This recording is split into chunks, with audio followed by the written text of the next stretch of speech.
Hello, everyone, and welcome to the Porch. I am Deb, and I'm here with Gatlin tonight. Hello, Gatlin. Hello, It is so Deb. nice to have you. Hi. And so tonight we have been talking. I want to get right into this because we have been talking about connecting our inner souls, our inner spirits, and reconnecting that, and really living into who we are and figuring out who we are.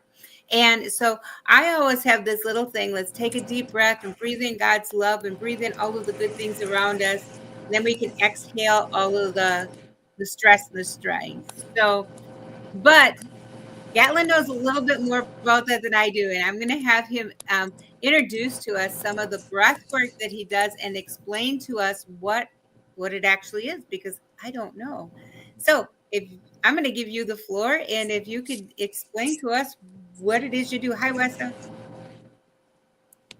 All right. Thank you, Deb.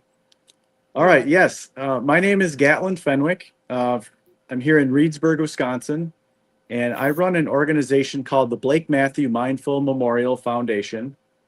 And we exist to help people in our community and beyond in other communities um, have access to mental health care. And it's outside of the conventional realms. So, like, say, a person suffering from depression and they go and visit the doctor, it's a very common route to maybe get on an antidepressant and maybe talk to a talk therapist. So the hallway is very narrow. It's sort of tunnel vision. They kind of have a similar process that they follow for each person, no matter what their mental health ailment is.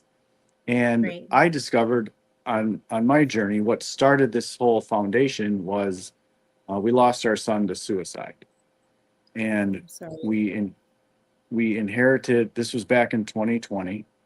We inherited $6,000 from him, and we issued a scholarship to a student who was pursuing a mental health career, and it just blossomed from there. It After we did our first scholarship, we had a fundraiser, and fast forward 5 years, we've raised almost a $500,000. And Wow. just last year, last September, we decided to start a new program that can help people in our community today. And that was when we launched what we call the Tin Man.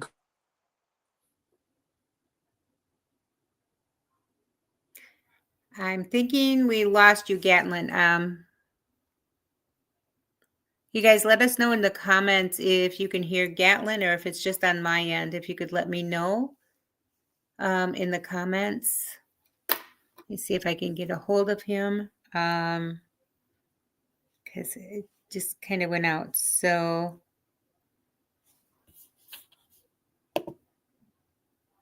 let me see if I can add him back. Sorry, you guys. In the comments, can you guys hear Gatlin? He's gone. Okay, that's what I was wondering.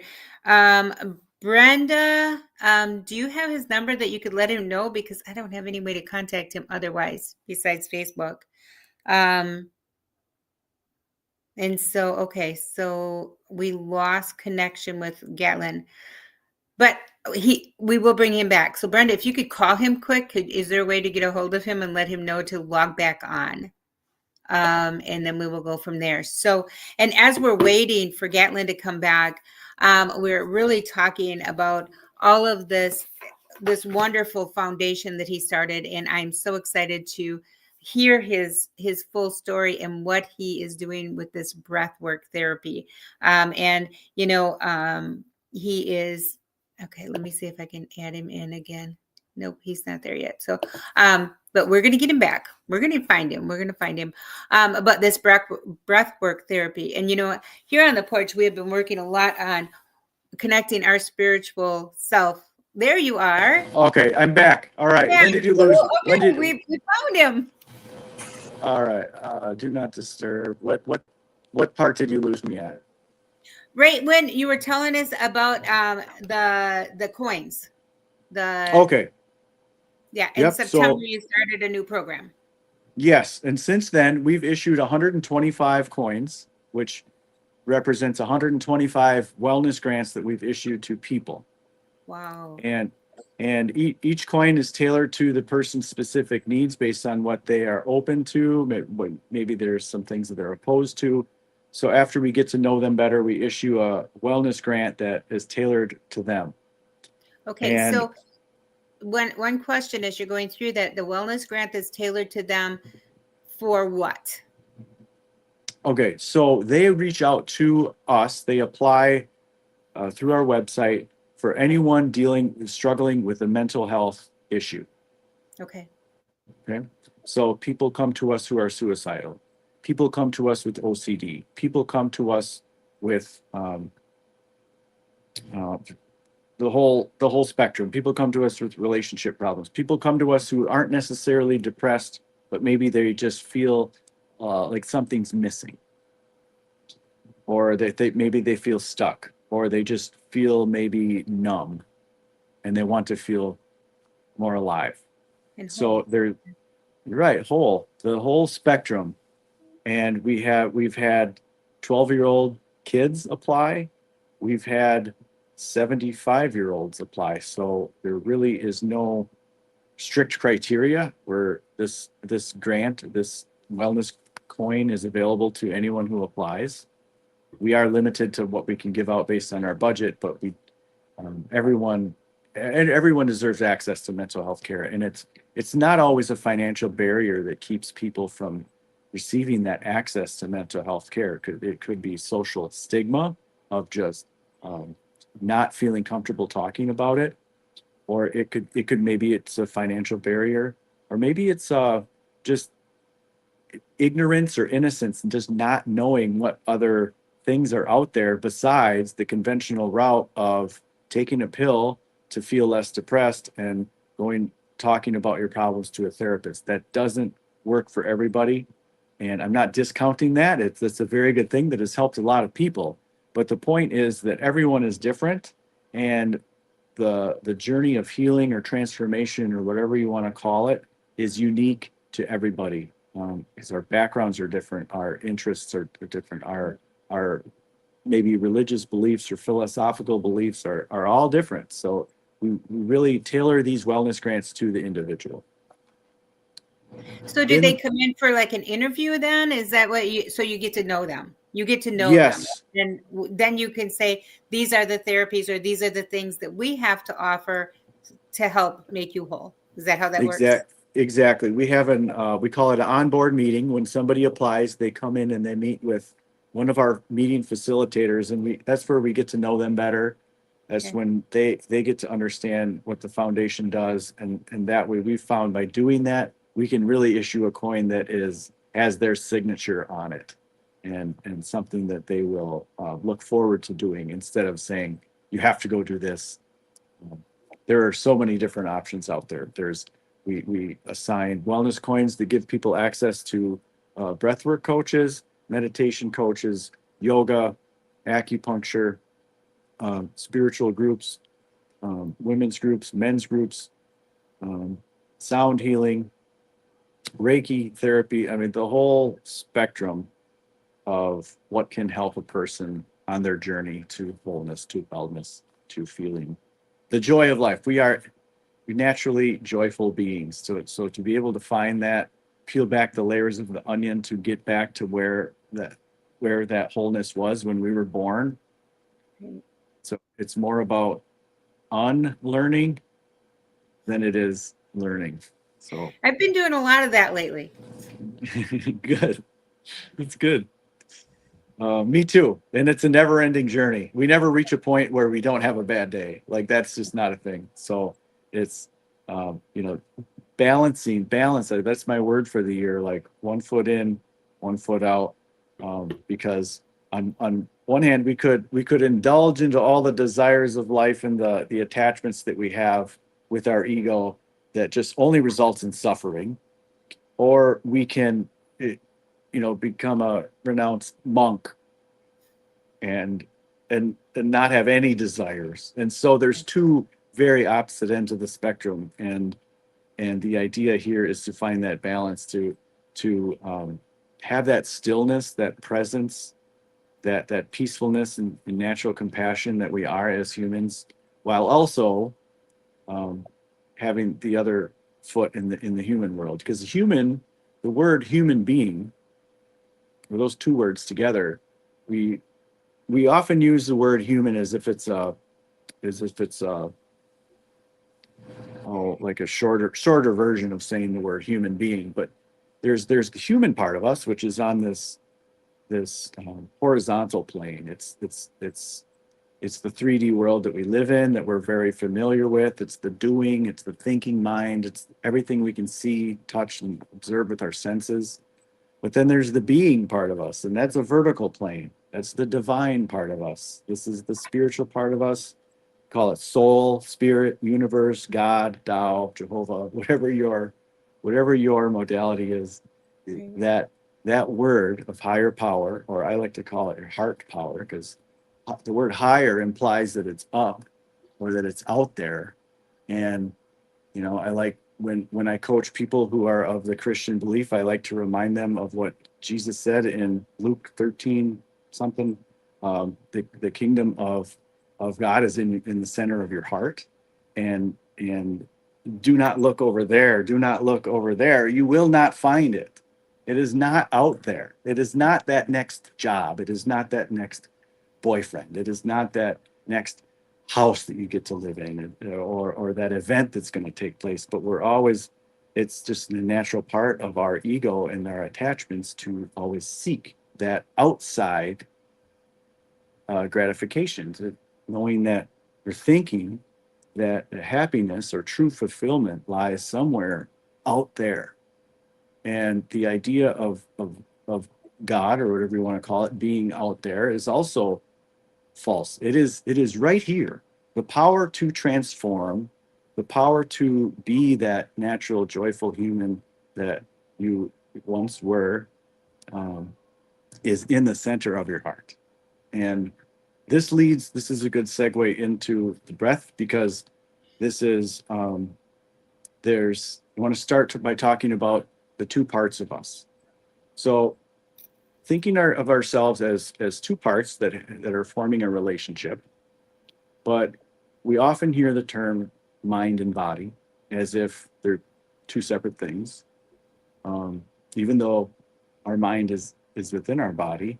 Um, the phrase mind and body implies that we have this computer up here running this robot down below, but we are so much more than that. We're not we're not trees, right?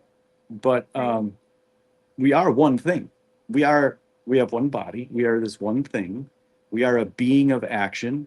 We make decisions. We wake up in the morning, take a look in the mirror. Right now I'm waving my hands like this. I'm doing this on purpose. This is the conscious part of us. We consciously chew our food. We consciously make decisions, go places, move our bodies. So the conscious part of us is the part of us that we're all very familiar. Really can't not be familiar with the conscious part of you. But then there's this other part of us. There's this more mysterious part of us, and it's the unconscious part of us. It is the part of us that beats our heart. We don't often say, I beat my heart, or we don't often say, I digest my food, even though that's exactly what our bodies are doing, and our heart is beating, but we don't have to tell it to beat. Right. And so this unconscious part of us is this part of us that it's the same part of us that beats our heart, digests our food, regulates our hormones, and does all of these things for us, because this part of us, this unconscious part of us, loves us very much. This is a part of us that's always been with us, and a part of us that always will be with us. But it's a part of us that many of us don't have a good relationship formed with. So there's this conscious part of us that we're very familiar with, and this unconscious part that we're less familiar with. This unconscious part can be the more mysterious, mystical part of us. But when we connect with our breath, we are speaking with our conscious self to our unconscious self to form a better relationship. And that wholeness comes from having a relationship cultivated between your conscious self and your unconscious self. And the language of breath philosophy teaches that the breath is the perfect bridge to use as the communication between those two parts of us.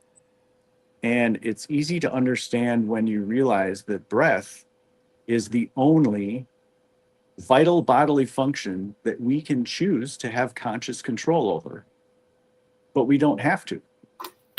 So we will breathe as we will while we sleep. We don't have to tell ourselves to breathe, just like we blink automatically without thinking it. But if we want to sit there and blink a whole bunch, we can. So breath is like blinking in that way, that it happens automatically, but we can also do it on purpose. But blinking is not a vital bodily function. It really just keeps the eyes moisturized. So the vital bodily function, the part that keeps us alive, breath is the only one that can be controlled consciously or unconsciously. And so that is why it is the perfect bridge to take the conscious part of us that we're very familiar with and use that breath to speak to the unconscious part of us that loves us very much, so we can build a better relationship with that part of us. And that's the part that is a lot of times uncomfortable because we are so unfamiliar with it. And it's hard to hit that because that's that emotional part in that. Am I right? I mean, Yeah, that's that part that we don't want to look in the mirror and see necessarily because there's feelings attached. There's emotions attached. yeah, absolutely. And those confusing emotions or those misunderstandings, and that's really all it is. They say it's an old Chinese proverb that says, um, sep, um, separation is the separation is the greatest. Misunderstanding is the greatest separation. Misunderstanding. So anytime we have an argument with a loved one or a friend, um, that is a misunderstanding, and it's like you got this one person that wants to, is frustrated with the other person, and we just can't get on the same page, and it's just a misalignment. It's a misunderstanding is the source of all that separation. So when we use breath to build that better relationship with ourselves, we get to a place where we're able to um, better understand that part of ourselves, whether it be emotions or whatever, a state of your nervous system, a way that you're feeling.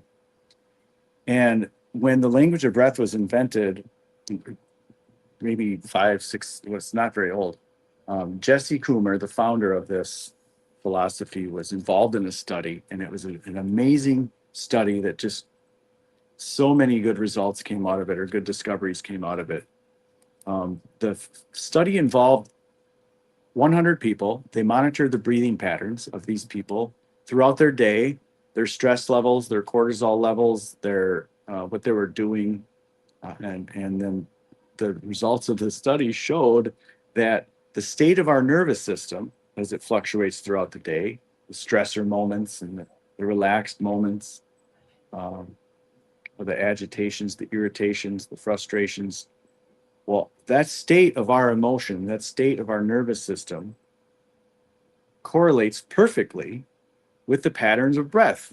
And it was like, wow, okay, huge, maybe not that surprising, but huge discovery to see it on paper.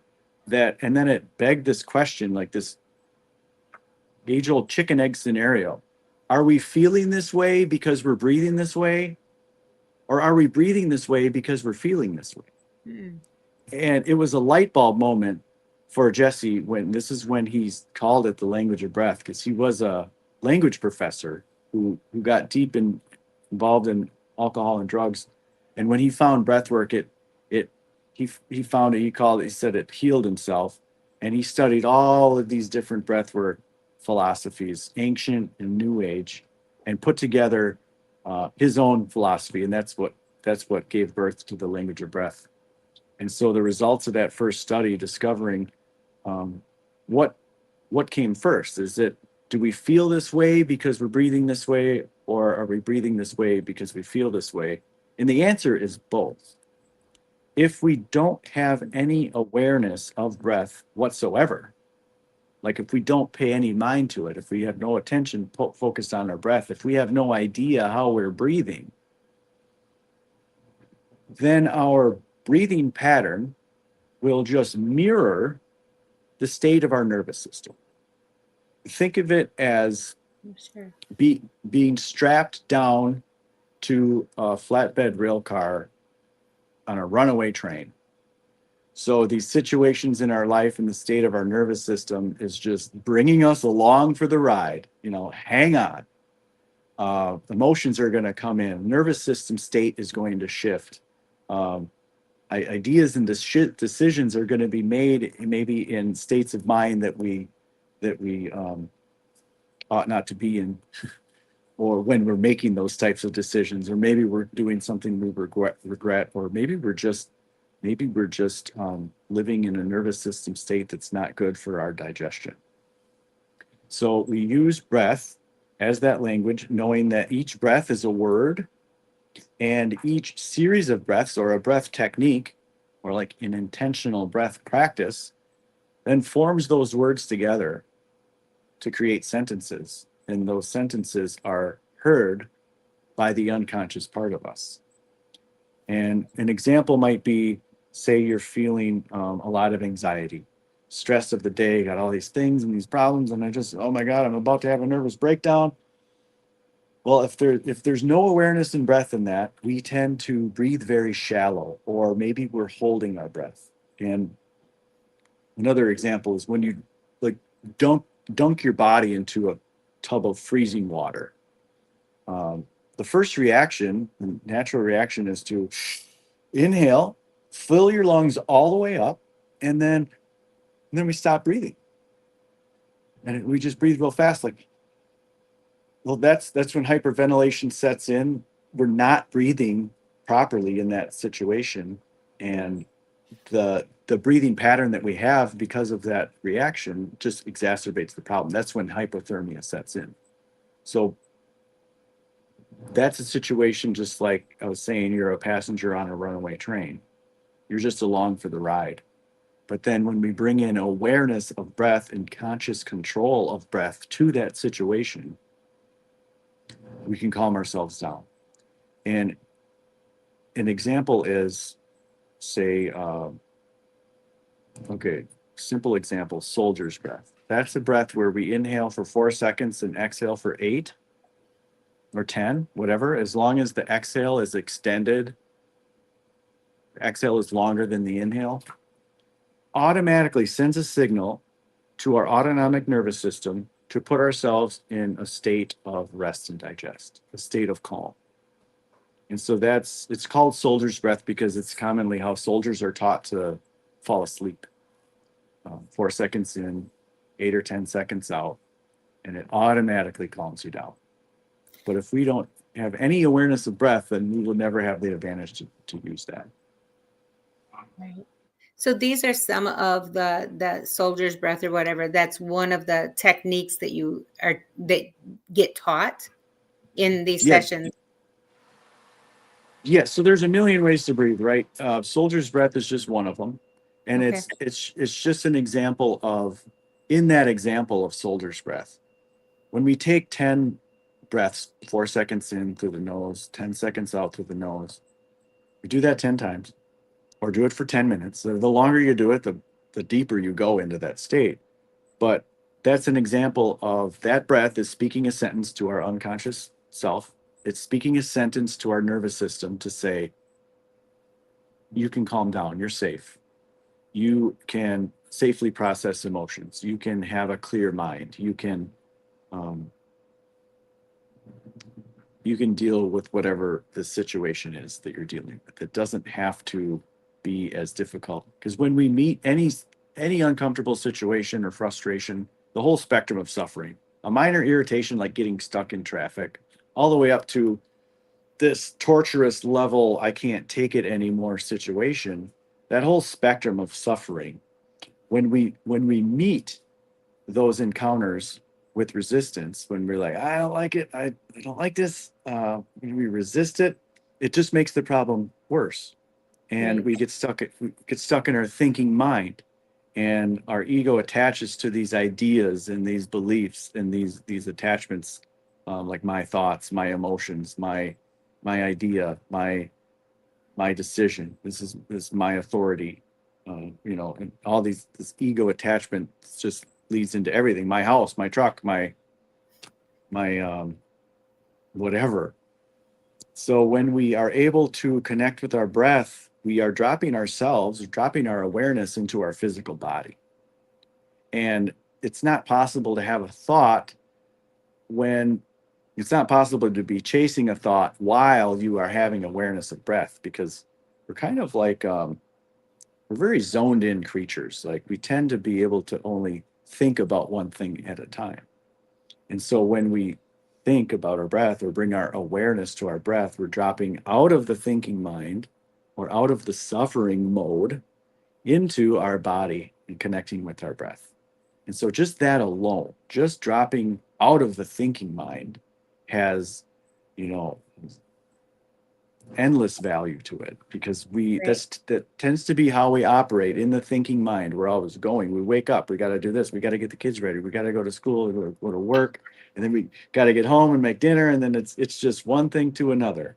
It's like we always feel that we need something. I need to eat. Oh, now I want a piece of ham. Oh, now I want some ice cream. Okay, now I think I need to watch TV. And now I'm tired, I want to go to bed. And you wake up. Now I got to go brush.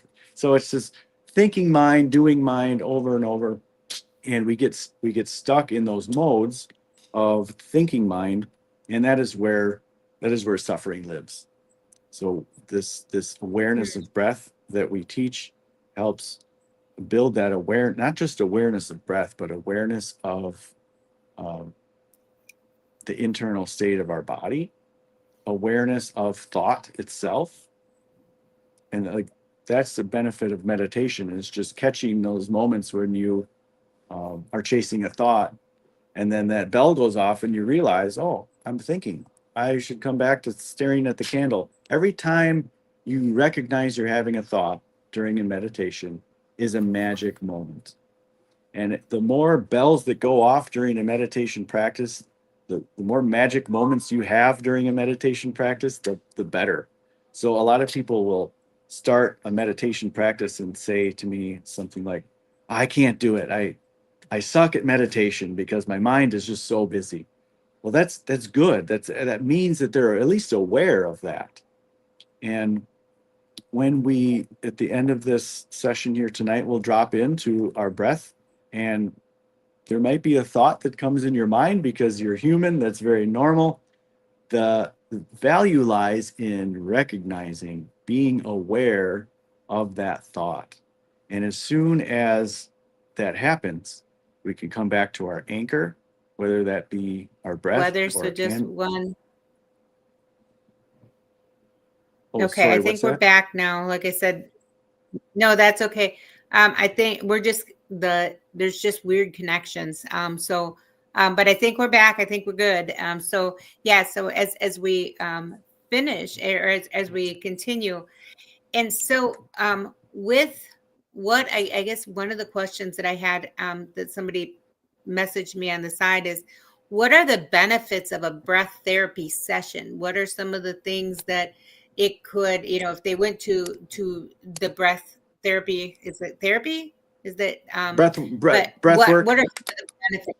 Breath work. Okay. So if they do that, what are some of the benefits? I mean, because I know there's health benefits to this, Oh yeah, so no what are some of question. the benefits?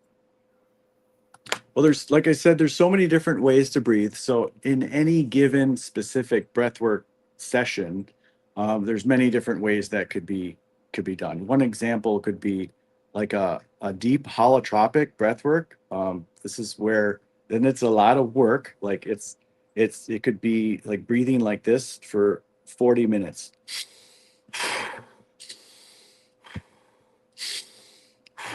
And that's a very intense, that's like an extreme example of a very deep breath work. But during those sessions, we see a lot of people have breakthrough moments, epiphanies, um, spiritual awakenings, emotional breakthroughs, release of trauma. Some people cry, some people yell, some people laugh.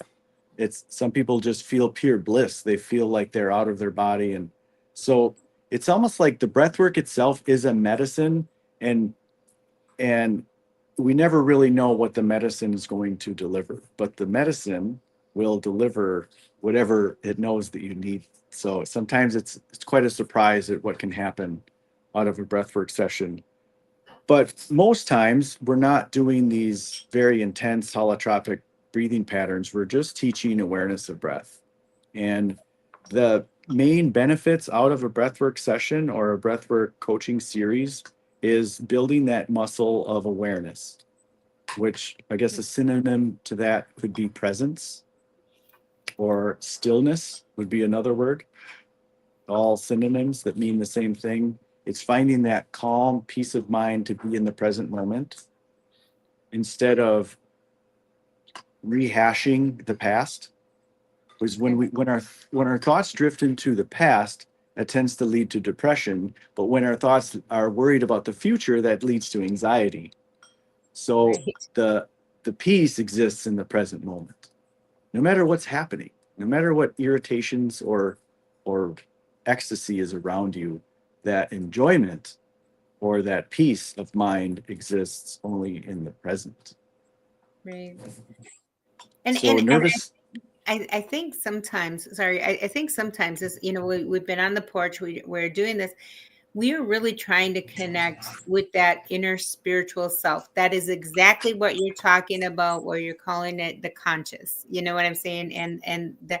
So um, I think what you're saying is aligning exactly with, for me and for us, just from where we've been in our studies, is here is the higher power. And we just need to replug into that. And so it's the same thing. You're trying to plug back into who you were created to be, that natural um, born self.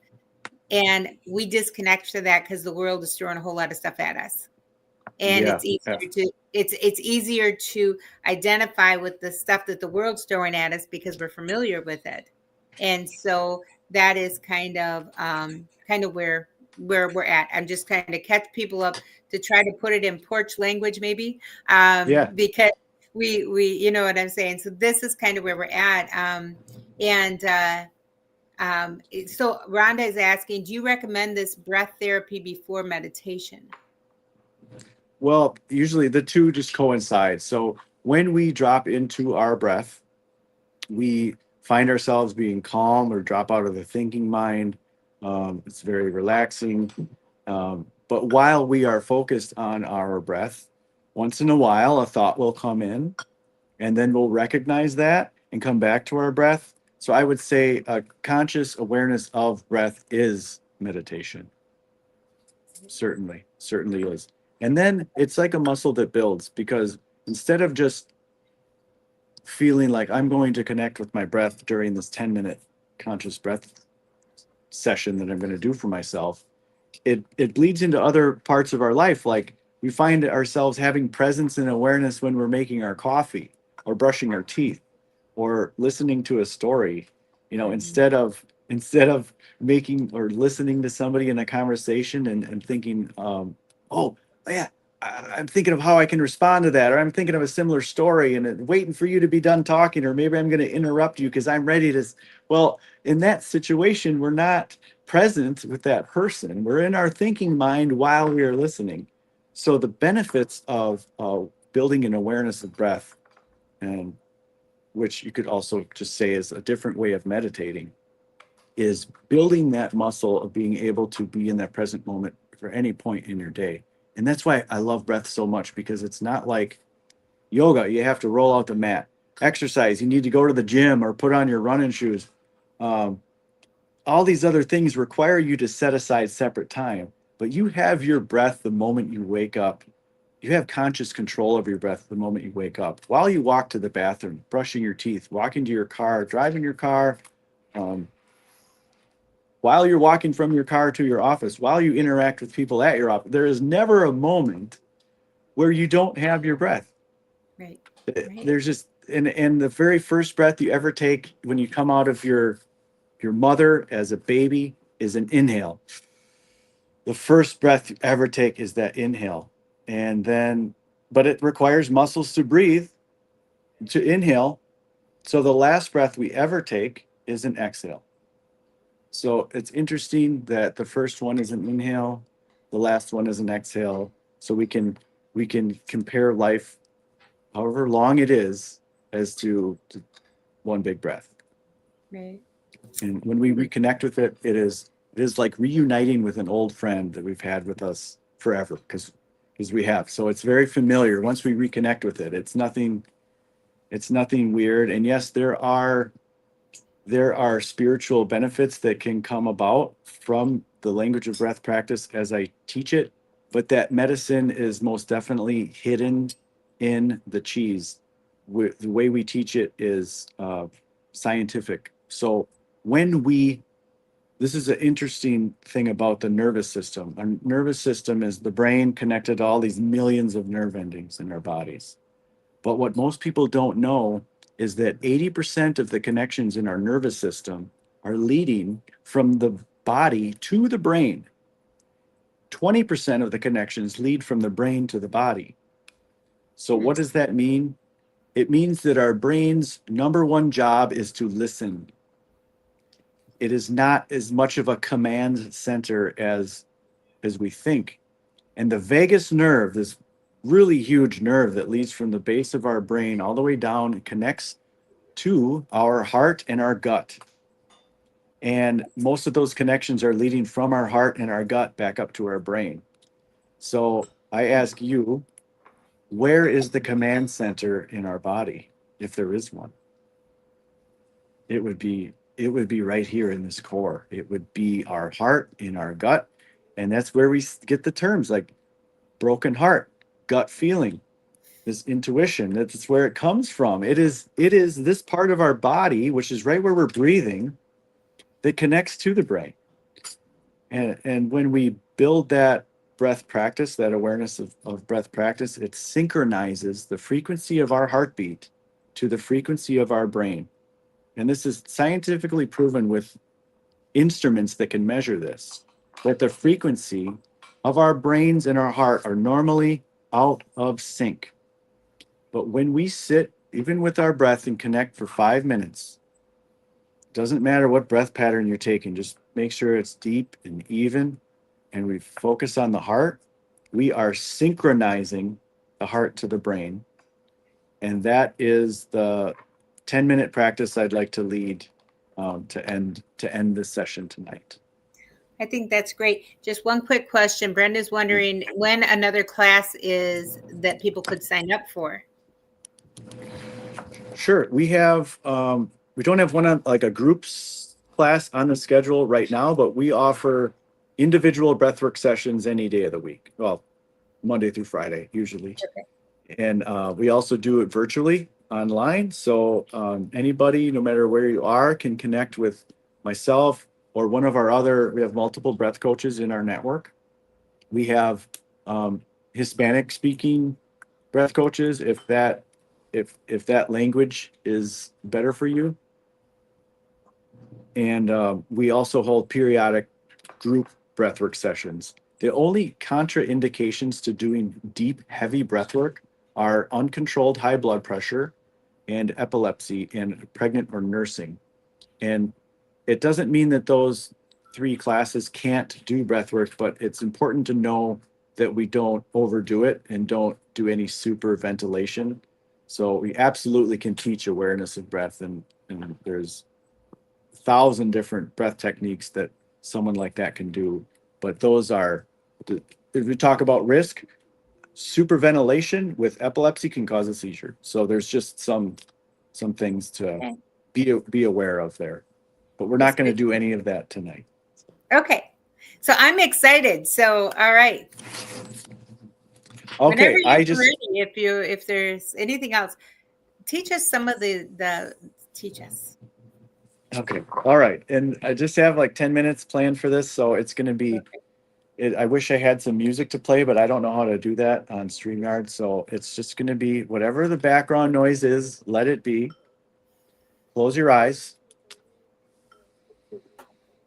Get into a comfortable position and breathing in through your nose and out through your nose.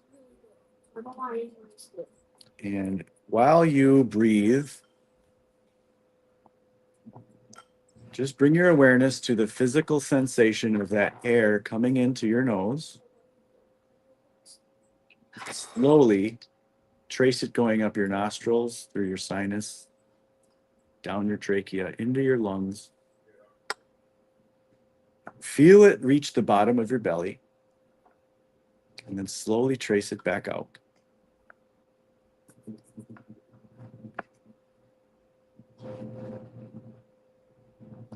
Not trying to change your breath or control your breath, just noticing your own natural breath.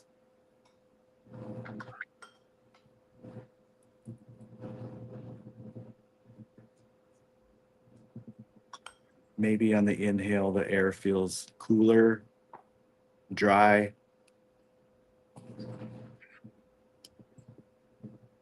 Notice if it feels any different on the way out.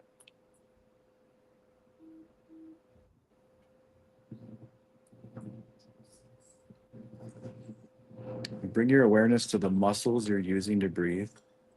Notice if your belly is coming out. Maybe your ribs are expanding. Maybe your chest is lifting up. No wrong observations, just noticing your own natural breath wave.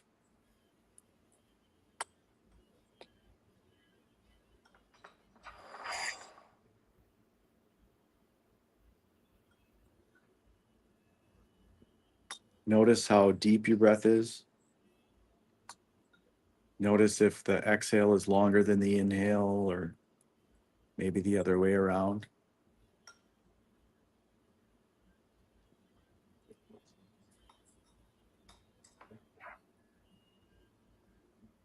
Now I invite you to deepen your breath. As you breathe in through your nose, maybe you slow your breath down just a tad, but expanding, finding more expansion in the lungs. And maybe sticking the belly out as you inhale, expanding the ribs, lifting the chest, finding extra expansion in your lungs as you breathe in more air than you normally do. Slowly relaxing the chest and then the ribs and then the belly.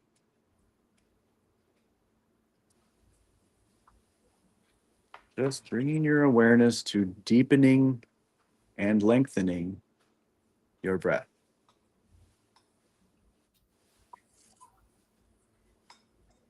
As you do this, I'd like to explain that there's little things in our lungs called alveoli, and they live along the walls of the lining of the lungs. Our lungs are like an upside down tree. We have the branch or the tree trunk, trachea, and then the two main branches into the lungs. And then those branches get smaller and smaller and smaller. And at the end of each branch lives the alveoli, just like where the fruit would be on a tree. And those alveoli are the magic little nodes that take the oxygen out of the air in your lungs and put it right in your bloodstream.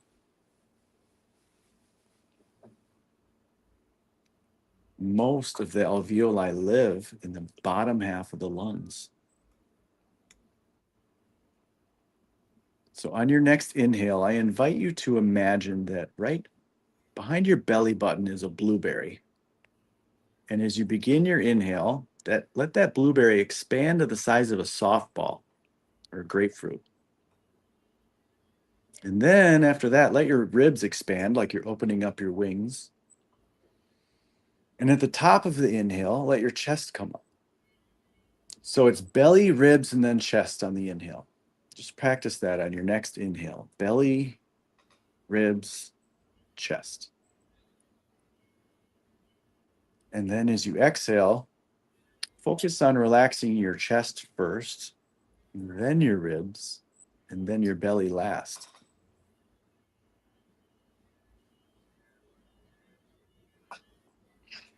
The point of this is that when we breathe in this pattern with belly, ribs, chest on the inhale, and chest, ribs, belly on the exhale, we're breathing perfectly, just like a newborn baby breathes. Belly, ribs, chest. Chest, ribs, belly. And what that's doing is it's putting the air in the bottom part of your lungs first. And it's exhaling the air out of the bottom part of your lungs last. So it's giving your alveoli the longest amount of time possible to work with the oxygen in the air in your lungs during one breath wave.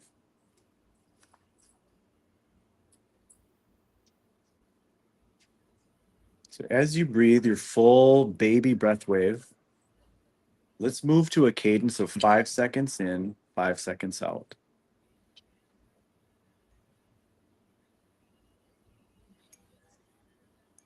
Maybe we can get all on the same page here. So let's all at the same time take a deep inhale in through your nose, all the way in, expand, expand, expand. When you get to the top, hold it and give yourself a smile and sigh it out. Now in through the nose, 5 seconds, 2, 3, 4, 5. Exhale, 5, 4, 3, 2, 1. Back in, 2, 3, 4, 5, and out, 2, 3, 4, 5. Back in, out, back in, and out, back in, belly, ribs, chest, expand, let go, chest, ribs, belly, just relax, back in, 2, 3, 4, 5, let go, 2, 3, 4, 5. So in for 5 seconds, out for 5 seconds. So on your own, now breathing at this cadence of 5 seconds in, 5 seconds out, we're just going to do a scan of the body. So bring your awareness as you breathe 5 seconds in, 5 seconds out. Let your awareness rest on your forehead. Moving down to your nose and your cheekbones. Just relaxing your jaw. Relaxing your mouth. Your neck. Bring your awareness to the tops of your shoulders. Your upper arms. Your elbows. Your forearms. The backs of your hands. Your palms. All the way out to your fingertips. And on your next inhale, let your awareness wash back up your arms once again to the top of your shoulders. And as you exhale, let that awareness now melt down into your chest. You feel the muscles you're using to breathe. Core, your belly button, all of your breathing muscles. Bring your awareness to your abdomen.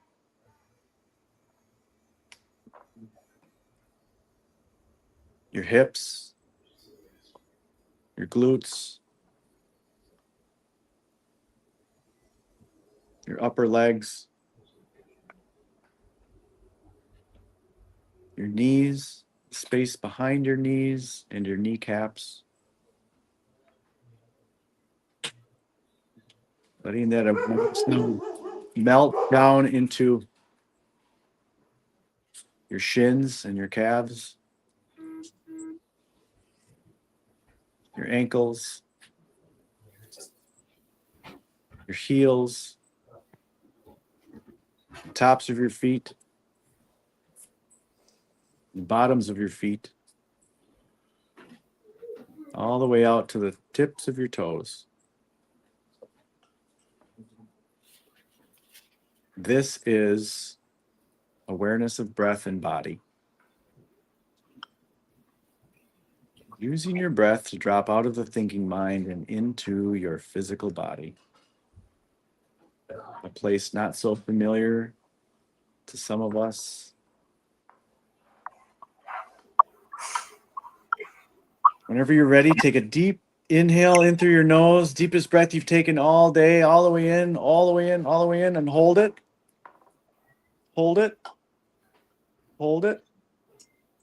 Now let it all the way out with a sigh. Hold your breath out. Empty lungs. Hold.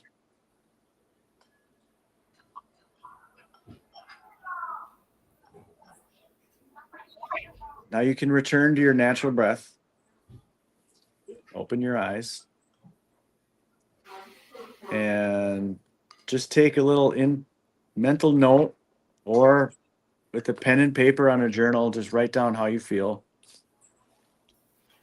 If you felt any sort of shift in your nervous system or your awareness, maybe you noticed a lot of thinking going on. That's okay. Just take note of how that made you feel. And that was just a little 10-minute sample of breath awareness. And that's where we begin in our coaching: awareness of breath, awareness of body, and then we just build off those fundamentals. Well, I want to thank you. I want to thank you. I just it was wonderful. Thank you guys. Everybody's here just saying thank you, thank you, thank you, thank you. So that is wonderful. And this is something that is available. I mean, a lot of the people are not from Reedsburg that are watching. A lot of the people are not from. Is this a pretty common thing, or can they do this online with you? I mean, can they connect with the people that, I mean, you said you can do it online, so we can do this? I mean, this is something that they can connect with somebody to walk through this. Absolutely. And we offer free consultations to assess whether we can help somebody or whether they want to work with us. But then outside of that scope, the Language of Breath Network has 175 breath workers all over the world. So Okay. whether it's somebody you want to meet with in person or virtually, there's a big wide world of Language of Breath workers out there. So I'd be happy to either coach you personally or give you a referral to someone that will be a good fit. Well, I so appreciate it. Thank you, thank you, thank you. And thank you everybody for joining us tonight. I am, like I said, we are on a journey in 2026, connecting our inner selves, our spiritual selves with that, with our natural self, I guess, because with our God power. And I'm excited because, like I said, this is just a piece. This is a nugget that they could use to reconnect, that absolutely could take them. And the health benefits, I was reading about this before. Some of the health benefits of the breath work are just amazing. And so continue to do this: anxiety, stress, depression. There's a whole lot of things. As I was reading, your heart, and things. So folks, as you're listening tonight and as you're doing this, taking the time to really find those resources. And I mean, what is the name of the website that you have for this? You can find us at headwatersage.com or Headwater Blake's. Sage.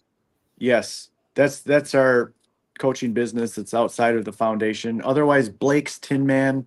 So whichever one rings in your ear the most, blakestinman.com or headwatersage.com. You can find Okay. us. and we will be putting them on our pages. So I will just be putting links to them in the comments after this. So, but yeah, so, oh, Chad said he tried with COPD and emphysema, and so plus brain problems, but he was with us, and so he was here. And All right, so awesome. yeah, so there are lots of benefits. So, is there anything you want to wrap up with before we end our night? Just this is nervous system 101. Like we can either be like a passenger on a runaway train and have our nervous system in whatever state we're going to automatically be in, or we can be the master of it. And like you said, the health benefits are when we're in fight or flight mode, our body's not putting energy to digestion. It's not putting energy towards hormonal balance.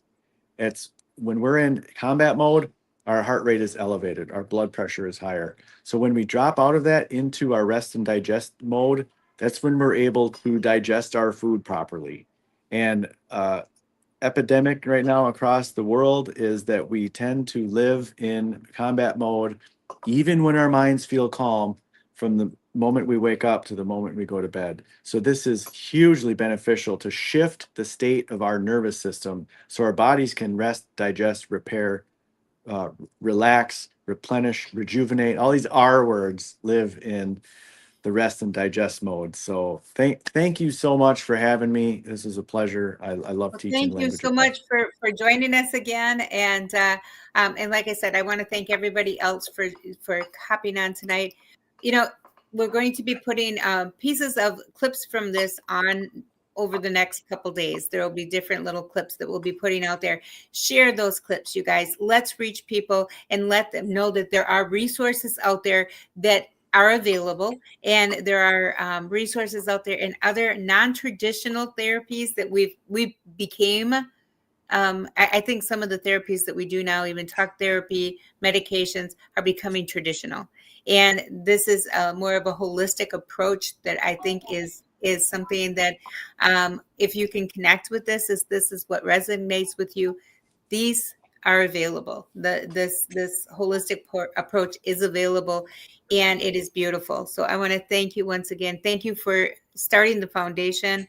I am very sorry for the reason that you started the foundation, but at the same time, your son is living through so many people right now, and he is, it is making a huge difference in the area. So once again, thank you for your time, and thank you for, and there he is. That must be Blake.